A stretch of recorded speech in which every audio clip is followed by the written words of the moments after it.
Happy Sunday, friends. Thanks for joining me. I'm Kate Smith-Kors. I am a light worker, a Reiki master, and a tarot intuitive. And every week I create a video or go live doing a weekly energy reading. So this is where I tap into the collective energy.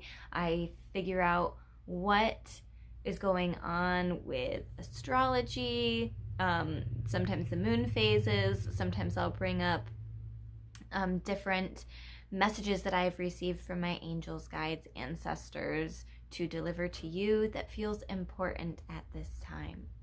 So to dive right in, our sun is still in the sign of Aquarius, and that means that we are more open-minded while still wanting to be authentic and true to ourselves. At this time, that might be really pronounced in some of us that have Aquarius within our charts, but also there's this hunger for knowledge and new perspectives. So you might find yourself at this time really wanting to dive into learning something new. There might be something that you've been drawn to in the past and now it's kind of resurfacing. Maybe this is a whole new idea for you, but it feels like a lot of us are really exploring something and really taking the time to learn about it in a deep way. We are questioning our old belief systems or old ways that we used to do things. And some of us might be feeling that that's very rigid. And maybe that comes through in our jobs. Maybe we're finding our jobs to be very rigid and uptight and we're not liking that. It's almost feeling constraining in ways when we used to really like the structure and the consistency and the schedule. So that might be something that changes for some of us. Now we also have Venus, Mercury, and Mars in Capricorn, and Capricorn's an earth energy. So definitely feeling the need to be grounded in certain areas, especially when it comes to finances. So Venus in Capricorn is more about making long-term plans, long-term investments with our finances, really getting our finances in order. We might have the drive to do that. I feel like Aquarius is pretty driven. So the sun being in Aquarius, we're feeling a little bit more driven in that way. And then with the Venus being in Capricorn, we feel that energy of wanting to lay down that foundation financially to push us through. So we might be finding new ways to bring in abundance in our lives. Partnerships might be really important for you at this time. You might be finding that you're wanting to work with somebody on something. Maybe you're finding that you want to spend more time with your partner. Reliability and consistency might be really important to you at this time. So Capricorn, I almost see they are an earth energy, but I don't know that they really deal with too much bullshit. So they can come across a little bit rigid in some ways because they do like that structure and that control. So if you are dealing with somebody that has been notoriously unreliable in your life, you might feel very triggered at this time by that. So yeah, that's some things that we might be dealing with Venus being in Capricorn. Now with Mercury in the sign of Capricorn, this really has more to do with our thinking and our thought processes, which goes along with Aquarius because Aquarius is that air sign. And they are really about those pushing the mental boundaries.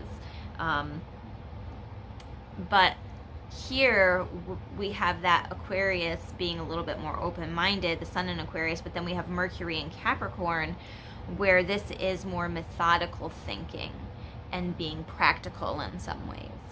So how can I push the boundaries while still being realistic and how I can reach my goals?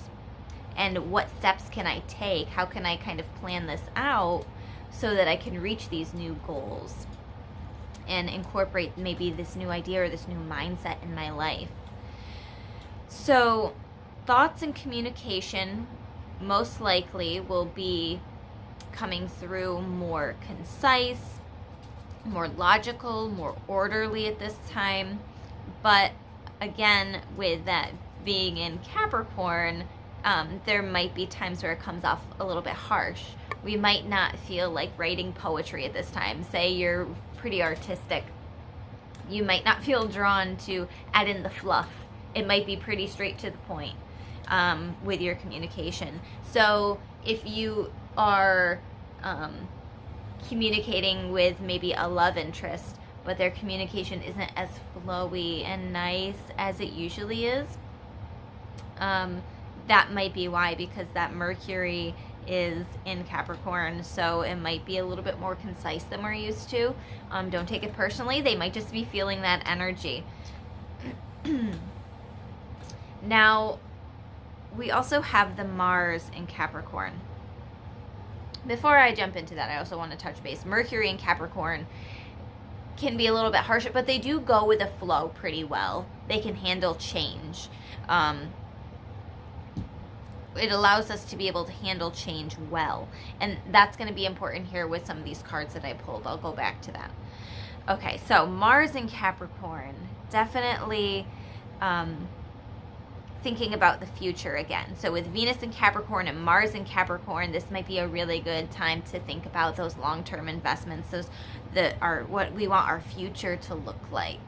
And then also thinking about what choices we make now and how they're going to be affecting our futures. What are the consequences of the choices that we're making now? Are we going to hold off from making an investment? Are we going to hold off from choosing to make an offer on a house because the consequences of that is that a better house that we are really looking for is going to be on the market within the next month or two, or something like that. Tapping into your intuition is important. Seeing, does this feel right at this time, and moving forward with it that way.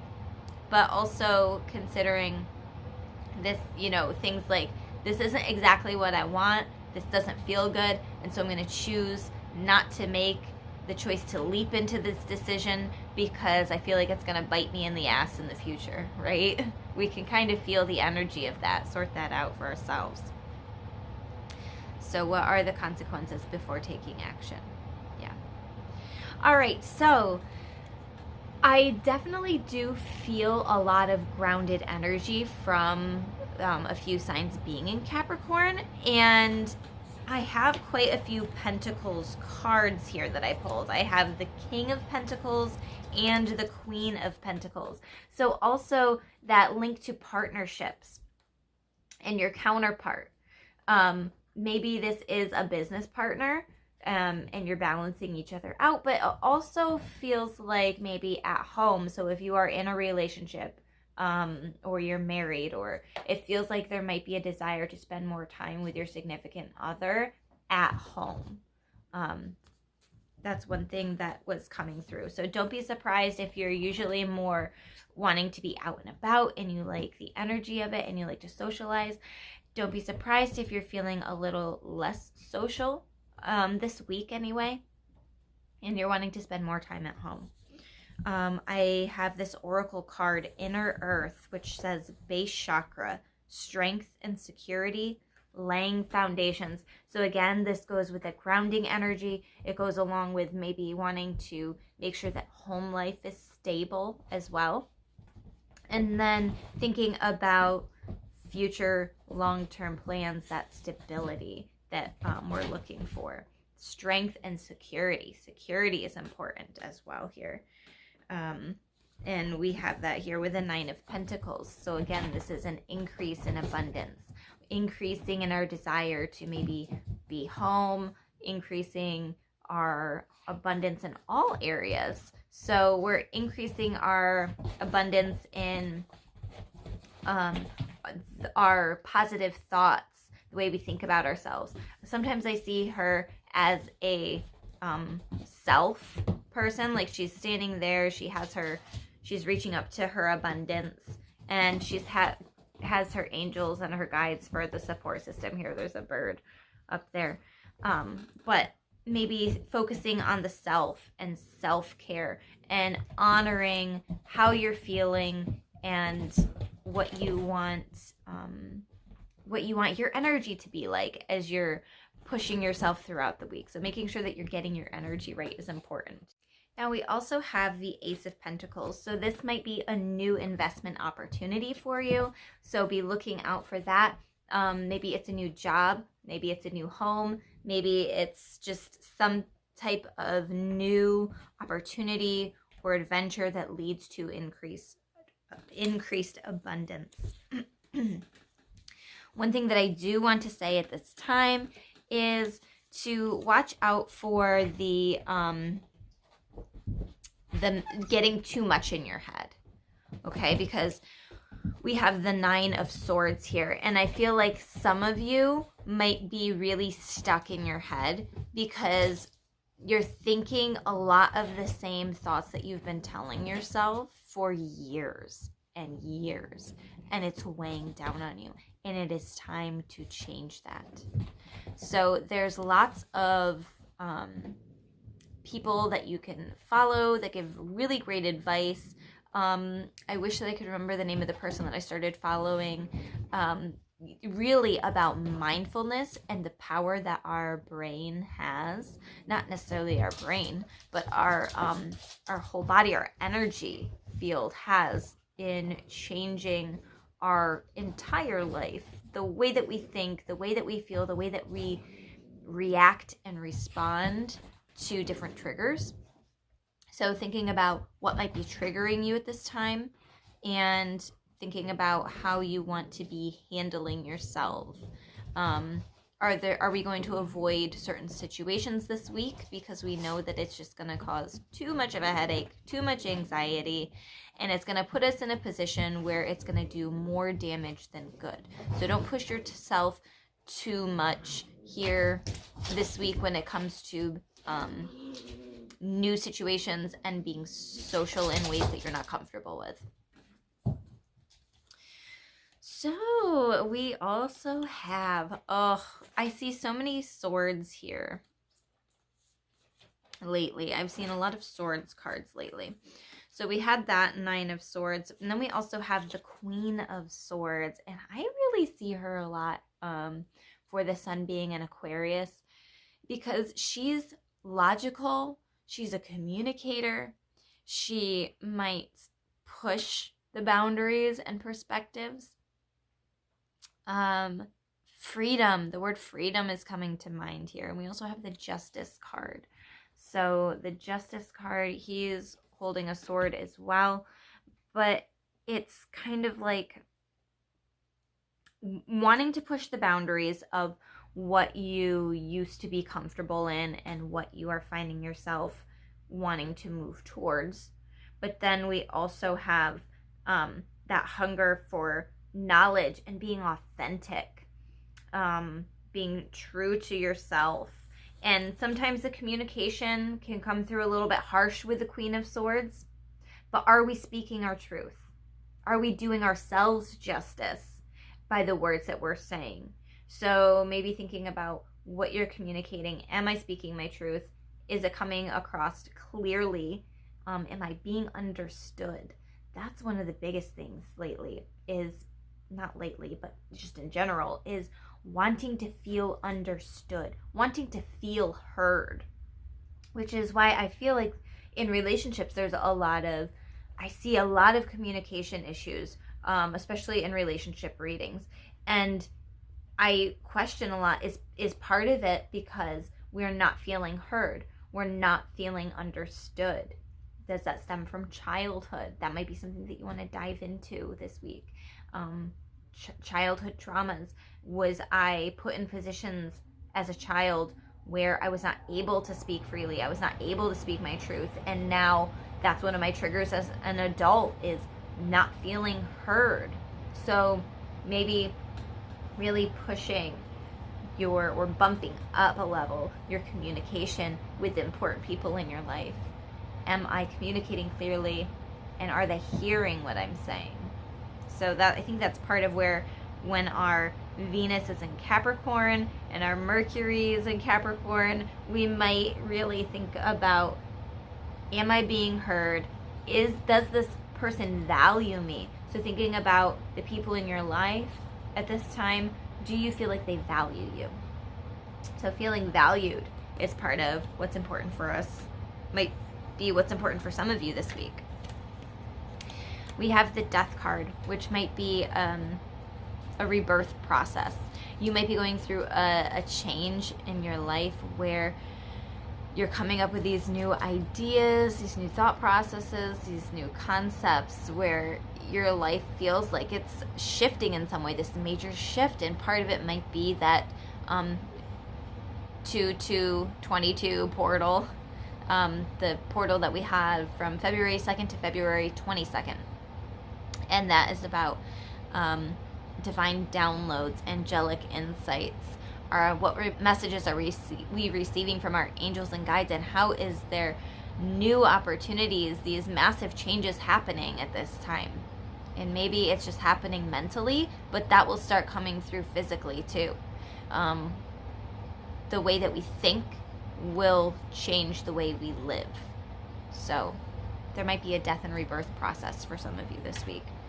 New ideas and concepts that you're really diving into. We have the Hierophant card. I love the Hierophant card, but maybe that's because I'm a Taurus. Again, this goes with that thoughts and communication being logical, orderly, organized, methodical thinking, being practical, being grounded, but then teaching. You know, there might be something important that you're learning at this time that's important for you to share with others. So having the confidence to be able to share the things that you're learning and the ways that you're changing with other people. We have the Solar Light Upgrade. And this is the Gateway of Light Activation by Kyle Gray. That's his oracle deck here. It says Solar Plexus Chakra, Inner Fire and Willpower. Solar Plexus Chakra, Inner Fire, Willpower. I'm also getting confidence with this.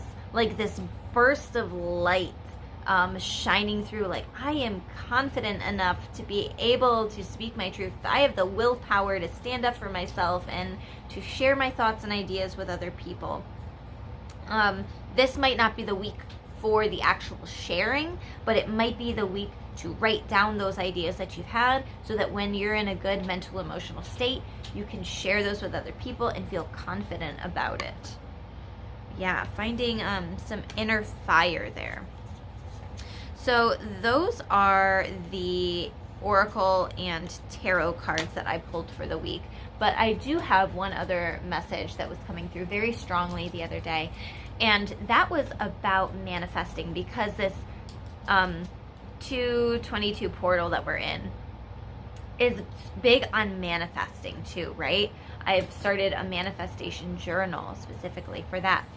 But back in December, I had done, I think it was 7 days, where I wrote down a manifestation intention per every day. I realized now, in February rather than in December, that first of all, I didn't on most of the days write down that I wanted that to be manifested that day. I did do that one time. In that one time, I wrote down, thank you for showing me an owl today. And I did see an owl. So I kind of checked that off, that happened for me. The other days, I just wrote down, like, thank you for showing me 3 birds flying together. Thank you for showing me a baseball. Thank you for showing me a signed baseball. And I didn't see it. And then I'm like, okay, well, you know, must be my manifestation skills are off. I don't know. I was doing my daily tarot card pull the other day, and it hit me just like a ton of bricks. And I was like, oh my gosh, I did see the baseball. I did see the signed baseball. I had a vision in my head of what I was going to be seeing. And I realized I did see it, but it wasn't until a month or 2 later. And part of that is when I was doing my manifestation, I didn't give a time frame. But then also, I don't think I was supposed to give a time frame at that point when I was writing it down, because it's also about divine timing. So, you know, baseball, signed baseball, these are things that we could potentially see. I don't follow any like sports pages. I'm not a huge sports fan. But probably about a month after I did my intention, I started following a family member on Facebook who opened up their own like hobby shop. And I realized that through them opening up the store and through them posting these pictures, I finally saw my baseball and my signed baseballs. And it was really cool because I just thought to myself, this is such a huge message here, that this is part of the reason why people give up on manifestation goals so easily, is because they are not seeing it. They're not seeing it. But we also need to consider things like divine timing. Is this the right time? Is this not the right time? Spirit will let you know if this is the right time, because they will show up for you in a massive way. And even though a signed baseball isn't really a massive way, it was a huge message, in that we can't force things to happen here. We can. I could have just pulled up a picture of a signed baseball that day and made it happen. But would it have felt authentic? Would it have been the actual sign that I was looking for from my angels? No, it wouldn't have been. So understanding that even if we're asking for something and it's not showing up, it doesn't mean that it's a never. It might just mean that it's a not right now. So coming to terms with the things in our lives that are maybe not right nows, but definitely a not never. So I felt like that was an important message to share for some of you, because it feels that some of you might be trying to manifest something. And don't give up on that. Continue your manifestation techniques that you're doing, but also understand that there's an aspect of divine timing too. So if it's not coming through, it's not anything that you're doing. It's just other puzzle pieces need to fall into place for it to happen. Like when I was trying to manifest seeing a signed baseball, I wasn't even following my family member's page. So it's not something that would have popped up on my timeline in any other way, on Facebook anyway. It doesn't mean that I had to see it on Facebook, but that just so happened to be where I saw it. So the puzzle pieces might need to fall into place first that we're maybe totally unaware of at the time that we're trying to manifest something. So keep your head up, keep going after it, and also be looking out for the things that you maybe were trying to manifest in the future, but you hadn't seen come to fruition yet. So maybe there's some things that you had tried to manifest in the past that might be coming to fruition at this time. Finally, after all this time, it's coming to you. So thank you so much for joining me. If you're looking for a personal reading, I do have email tarot readings. I also do in-person or virtual. So those options are available through my website, www.crystallizedwithkate.com, or you can message me. Or if you're interested in some beautiful healing work, I am also a Reiki master, so you can always schedule a Reiki session. Your angels, guides, ancestors almost always come through, and so I will be delivering those divine messages to you that come through, as well as the beautiful healing, which is part of why I love Reiki so much, because not only do we get the healing aspect, but we get the messages from your angels, which is absolutely beautiful. So thank you so much for joining me, and I will be seeing you guys later. Bye.